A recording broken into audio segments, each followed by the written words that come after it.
I think graduating from Coppell, or just the experiences of growing up through very formative years in Coppell, molded me in a myriad of ways.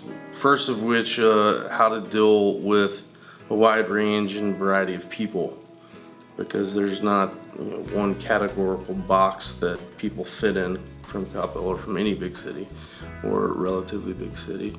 And so getting to know various types of people from various walks of life, I think, plays a big role in the growth from an early age that has to carry over into your professional life, whatever you do after school.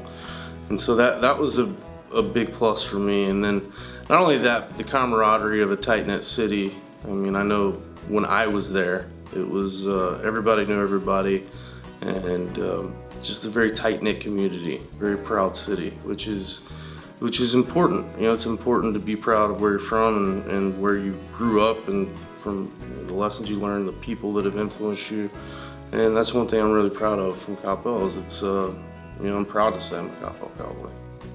So the two sort of most prominent teachers for me are Karen Kraft and Veronica Thomas.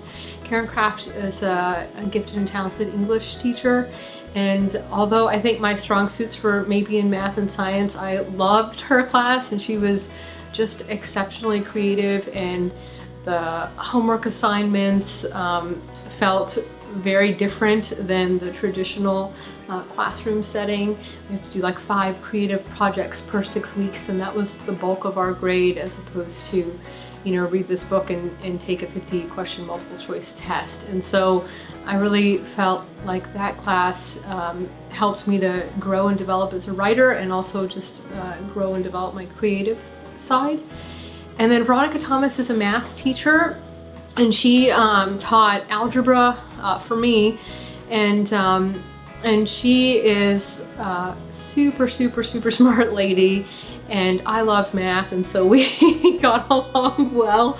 And she had children that were a little bit older than me, and so she had recently gone through the college application process with them, and so she was a very invaluable mentor for me as I was starting to think about those things also. Here's the thing, there's so many teachers and counselors and principals that I don't want to shortchange any of them by naming any one specific one. Looking back on it now in hindsight, they just, they saw what I was capable of, and that's why they were the way they were, and why they pushed me the way they pushed me.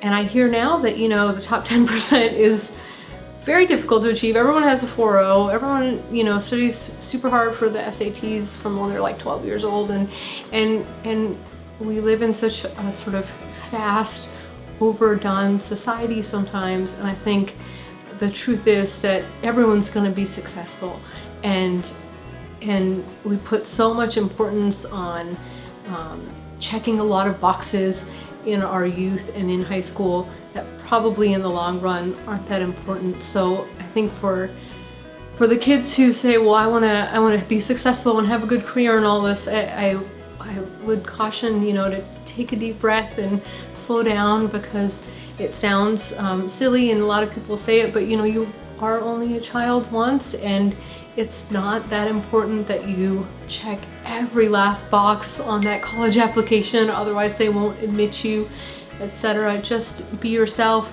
do really well at what you love, it'll show, and you'll be successful, and it doesn't have to fit the standard mold. A daily thing is to try and focus on grinding with grace. Respect the grind forward, but grind with grace. And so that's what I'm focused on now. I'm focused on just trying to be the best version of myself every day, and trying to be a leader that leads with love first.